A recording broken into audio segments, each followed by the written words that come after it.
प्रिय दर्शकों, आज हम भारतीय इतिहास से संबंधित हरियाणा सिविल सर्विस और सीटेट, एचटेट, सीईटी आदि सभी महत्वपूर्ण परीक्षाओं के लिए जो महत्वपूर्ण प्रश्न हैं उनको देखेंगे। तो चलिए शुरू करते हैं। शुरुआत में हम जल्दी उन प्रश्नों को हल कर एक बार देख लेते हैं जो हम पहले कर चुके हैं, क्योंकि जब आप किसी चीज़ को बार बार दोहराते हो तो उसी से वो चीज़ें आपके दिमाग में बैठ जाती हैं। तो पहला प्रश्न था, निम्नलिखित वाक्यों को पढ़कर बताएं कि कौन सा या कौन से वाक्य सही हैं। हरियाणा का सबसे पुराना radio station all India radio Kurukshetra है। और दूसरा वाक्य है, हरियाणा का पहला हिंदी अखबार दैनिक हरिभूमि है। तो ये दोनों ही गलत हैं। क्यों? क्योंकि हरियाणा का सबसे पुराना radio station all India radio Rohtak है जो 1976 में बना था, और दूसरा कुरुक्षेत्र है जो 1991 में बना था, और तीसरा हिसार है जो 1999 में बना था। इसलिए पहला वाक्य गलत है। और दूसरा है, हरियाणा का पहला हिंदी अखबार दैनिक हरिभूमि नहीं है, क्योंकि पहला हिंदी अखबार जैन प्रकाश है। दैनिक हरिभूमि हरियाणा का पहला राष्ट्रीय अखबार है। दूसरा प्रश्न देखते हैं, समुद्रगुप्त का दरबारी कवि कौन था? हरिशेन था। समुद्रगुप्त को हाथ में वीणा लिए हुए दिखाया गया है।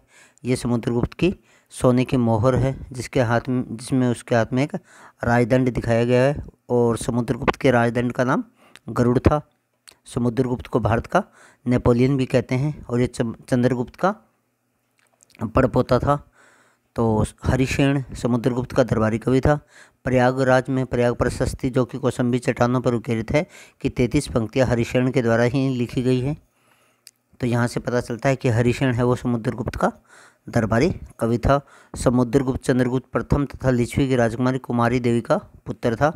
A.V. स्मिथ ने समुद्रगुप्त को भारत का नेपोलियन कहा है। समुद्रगुप्त के राज्य का विस्तार जावा, सुमात्रा और मलय द्वीप तक था,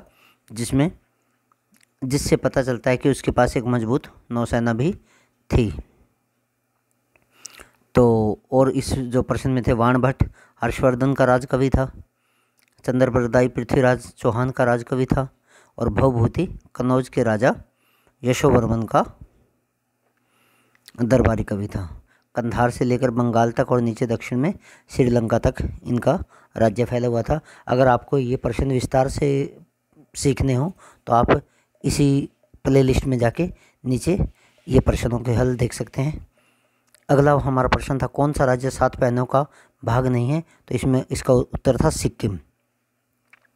तो अरुणाचल प्रदेश है, असम है, मेघालय है, नागालैंड है, मणिपुर है, मिजोरम और त्रिपुरा, इनको 7 बहनें कहते हैं, और ये पश्चिम बंगाल के द्वारा जुड़ी हुई हैं। पश्चिम बंगाल राज्य से यहाँ पे एक 20 किलोमीटर का चौड़ा रास्ता है, जिसे चिकन नेक कहते हैं। सामरिक दृष्टि से बहुत महत्वपूर्ण है ये। तो ये देखिए, अरुणाचल प्रदेश है, असम, मेघालय, नागालैंड, मणिपुर और मिजोरम, त्रिपुरा, ये 7 बहनें कहते हैं इनको। और ये रास्ता जो यहाँ पे रेड कलर में मैंने आपको दिखा रहा हूँ, इसको चिकन नेक कहते हैं। और 1962 में ये अरुणाचल प्रदेश का जो ऊपर वाला हिस्सा है आज भी चीन के कब्जे में है, क्योंकि ये 1962 में चीन ने अपने कब्जे में कर लिया है। अरुणाचल प्रदेश को चीन पूर्वी तिब्बत कहता है। और अगर भारत के मानचित्र में देखना चाहते हो तो ये आपको यहाँ पे दिख जाता है, ये है 7 बहनें। तो चलिए अगला देखते हैं।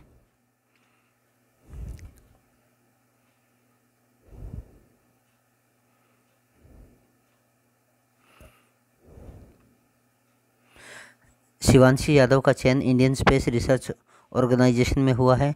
शिवांशी यादव चौधरी चरण सिंह कृषि विश्वविद्यालय हिसार की छात्रा है। शिवांशी यादव मूल रूप से महेंद्रगढ़ जिले की रहने वाली है। इसरो द्वारा हर साल जनवरी में इंट्रेंस टेस्ट लिया जाता है और बाद में इंटरव्यू के द्वारा चयन होता है। तो इसमें पहला और दूसरा सही था और तीसरे चौथे गलत थे। क्यों? क्योंकि शिवांशी यादव मूल रूप से महेंद्रगढ़ की नहीं, रेवाड़ी की रहने वाली है, खुशपुरा गाँव की। इनके पिताजी हैं वो जेई लगे हुए हैं, कनिष्ठ अभियंता कहते हैं हिंदी में, मेवात के अंदर कृषि विभाग में। और चौथा इसलिए गलत था क्योंकि इसरो हर साल जनवरी में फार्म लेती है। कब लेती है? जनवरी के अंदर फार्म अप्लाई कराती है और जून में टेस्ट लेके इंटरव्यू लेके और इसको सेलेक्ट करती है। तो ये शिवांशी यादव है और ये है सारे भारत से 10 स्टूडेंट लिए गए हैं। उनमें से एक स्टूडेंट शिवांशी यादव है। 1 वर्ष इसरो में काम करेगी। इसरो का संस्थान है IIRS देहरादून के अंदर है ये, Indian institute of remote sensing. और ये अपने रिमोट सेंसिंग का ही काम से संबंधित कार्य करेगी 1 साल तक। और रिमोट सेंसिंग कृषि के अंदर किस तरह से लाभकारी है इसके बारे में, सैटेलाइट का प्रयोग वगैरह है, इसके ऊपर वो प्रयोग करेगी। और IIRS है जो देहरादून के अंदर 1966 में बना था। तो चलिए अगला देखते हैं। RTDAS के बारे में निम्नलिखित कथनों पर विचार कीजिए। RTDAS का अर्थ है real time data acquisition system. इसका संबंध नहरी पानी की चोरी रोकने से है। यह हरियाणा में पहले चरण में 120 स्थानों पर लगाए गए हैं। मेरा पानी मेरी विरासत योजना के तहत हरियाणा में किसानों को 10,000 रुपये की प्रोत्साहन राशि दी जाती है। तो इसमें से पहला और दूसरा सही था और तीसरा और चौथा गलत है। पहला दूसरा सही है और तीसरा और चौथा क्या है, गलत है। क्योंकि RTDAS का जो अर्थ है ये वही है जो इसमें दिखा रखा है, लेकिन इसके अलावा इसका संबंध नहरी पानी की चोरी रोकने के लिए किया जाएगा, ये भी सही है। और हरियाणा में पहले चरण में 120 स्थानों पे नहीं 90 स्थानों पे लगाए जाएंगे। और मेरा पानी मेरी विरासत योजना के तहत 7,000 रुपये दिए जाते हैं। तो ये इस तरह से दिया जाएगा, जैसे एक यहाँ पे लगा देंगे, एक यहाँ पे लगा देंगे, और तो ये बताएगा कि यहाँ से कितना पानी चला है। और ये RTDAS है, ये यहाँ पे जब पानी पहुँचेगा तो इसको सूचना देगा, यहाँ पे जो इसका कर्मचारी होगा कि यहाँ पे मैसेज आएगा कि यहाँ से इतना पानी छूटा था और यहाँ पे इतना पानी पहुँचा है, बीच में चोरी हो गया या कुछ और हो गया है। तो ये इसके बारे में सूचना है। Real time data acquisition system में है, 90 लगाए जाएंगे, ठीक है। और मनोहर लाल हरियाणा के मुख्यमंत्री हैं, उन्होंने जल संरक्षण अभियान के लिए गुडविल एम्बेसडर बनाई है। किसको बनाया है, मनिका शोकंद को बनाई है। मनिका शोकंद चंडीगढ़ की रहने वाली हैं, पंचकुला में रहते हैं आजकल। और यह मुफ्त में ब्रांड एम्बेसडर बनी है और पंजाब यूनिवर्सिटी से ये BTech की डिग्री कर रहे हैं। तो चलिए अगला प्रश्न देखते हैं।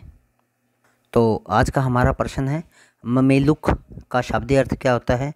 तो ममेलुक शब्द का अर्थ होता है ऐसा दास जिसको जन्म देने वाले माता पिता दास ना हो। ऐसा दास जिसको जन्म देने वाले माता पिता दास ना हो, उसे कहते हैं ममेलुक। अगला प्रश्न था, बृहदेश्वर मंदिर का निर्माण किसने करवाया। अगला प्रश्न है, बृहदेश्वर मंदिर का निर्माण किसने करवाया। तो इसका निर्माण कराया था राजा राज ने। किसने कराया था, राजा राज ने करवाया था। कब से कब तक करवाया था, 1003 ईस्वी से 1010 ईस्वी के बीच में। और ये शिव मंदिर है और ये है तमिलनाडु के तंजौर ज़िले में। तंजौर में कहाँ है, तंजौर तमिलनाडु में। और ये जो मंदिर है इसकी 13 मंजिलें हैं। कितनी मंजिलें हैं, 13 मंजिलें हैं। और ये जो राजा राज थे ये चोल शासक थे, चोल वंश के हिंदू शासक थे। और ये 13 मंजिलों की बात आपको बताऊं कि जो मंदिर होते हैं इनमें हमेशा विषम अधिस्थापनाएं होती हैं।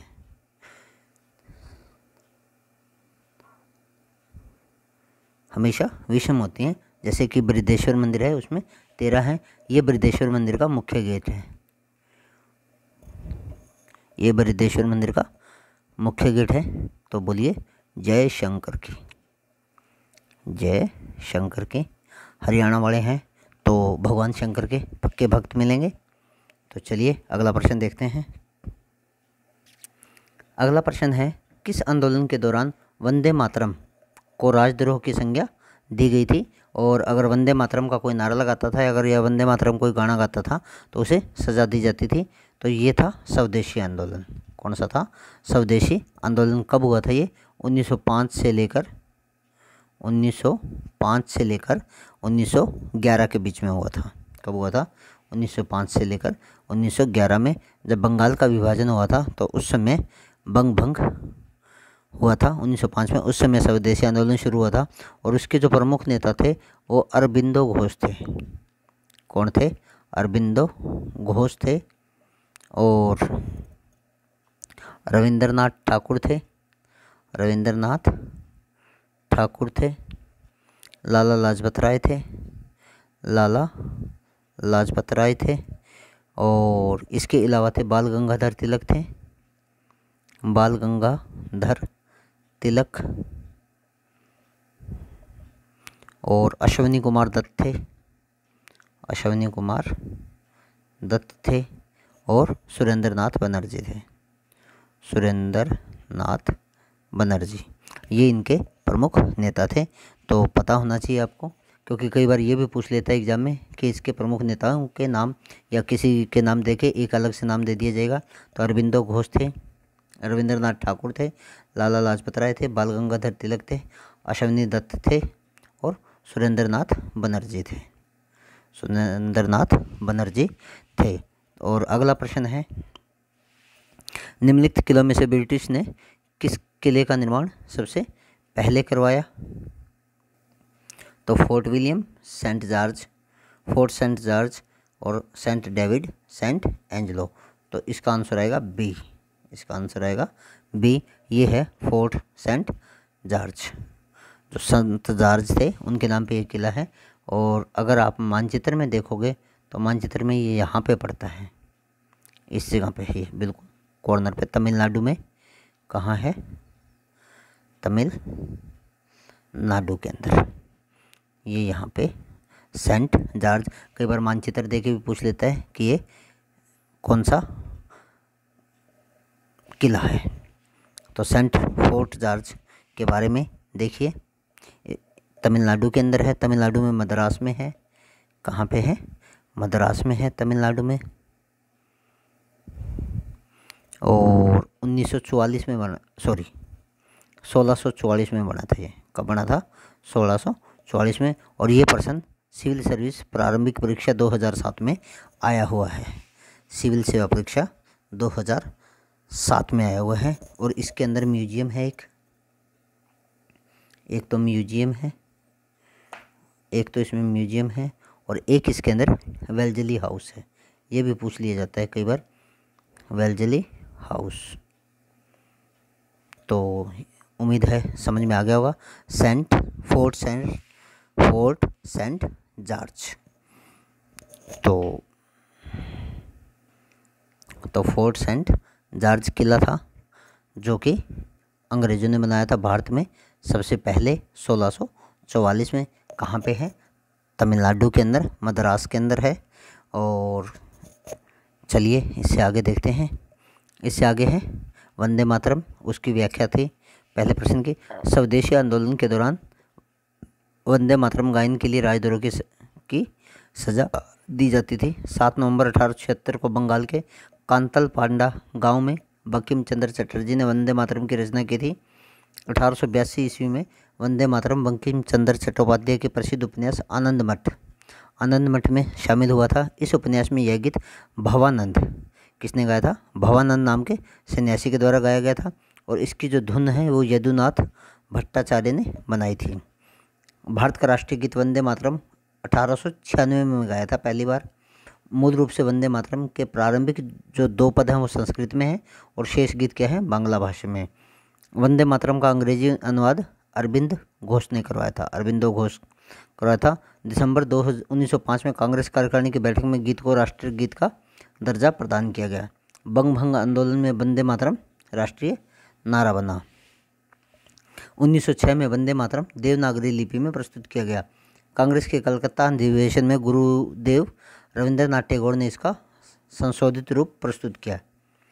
पंडित नेहरू, मौलाना अब्दुल कलाम आज़ाद, सुभाष चंद्र बोस और आचार्य नरेंद्र देव की समिति ने अक्टूबर 1937 में कांग्रेस के कलकत्ता अधिवेशन में पेश अपनी रिपोर्ट में इस गीत के शुरुआती 2 पैरे ही इस राष्ट्रगीत के गायन को अनिवार्य बाध्यता से मुक्त रखते हुए कहा था कि इस गीत के शुरुआती 2 पैरे ही प्रासंगिक हैं। इस समिति का मार्गदर्शन रविंद्रनाथ टैगोर ने किया था। तो ये कुछ जानकारी है वंदे मातरम के बारे में। तो जो मुख्य बातें आपको याद रखनी है वो ये होनी चाहिए कि वंदे मातरम स्वदेशी आंदोलन के दौरान वंदे मातरम गाना राजद्रोह में माना जाता था। और बंकिम चंद्र चटर्जी या चट्टोपाध्याय एक ही बात है। उन्होंने कातल पांडा गांव में इसकी रचना की थी और प्रसिद्ध उपन्यास आनंद मठ में लिया गया था और यह गीत भवानंद नाम के सन्यासी द्वारा गाया गया था और इसकी जो धुन है वो यदुनाथ भट्टाचार्य ने बनाई थी। और वैसे आपको एक बात और बताऊं कि ये जो वंदे मातरम गीत है इसका मुस्लिम जो लोग हैं कुछ बहिष्कार करते हैं। वो ये कहते हैं कि इसके जो बाद के पहरे हैं उसके अंदर भारत माता को एक मूर्ति के रूप में दिखाया गया है, इसलिए अगर हम इस गीत को गाते हैं तो हम मूर्ति पूजा का समर्थन करते हैं और इसलिए हम इसे नहीं गाएंगे। और दूसरी बात ये है कि वो कहते हैं कि इस गीत के अंदर मूर्ति पूजा को बढ़ावा दिया जा रहा है, इसलिए हम इसको नहीं गाएंगे, जनगण मन गाएंगे। तो उम्मीद करता हूँ और ये चीज़ें आपको पसंद आई होगी। अगर पसंद आए तो आप मेरा चैनल लाइक व सब्सक्राइब कर दीजिए। Thank you, have a nice day.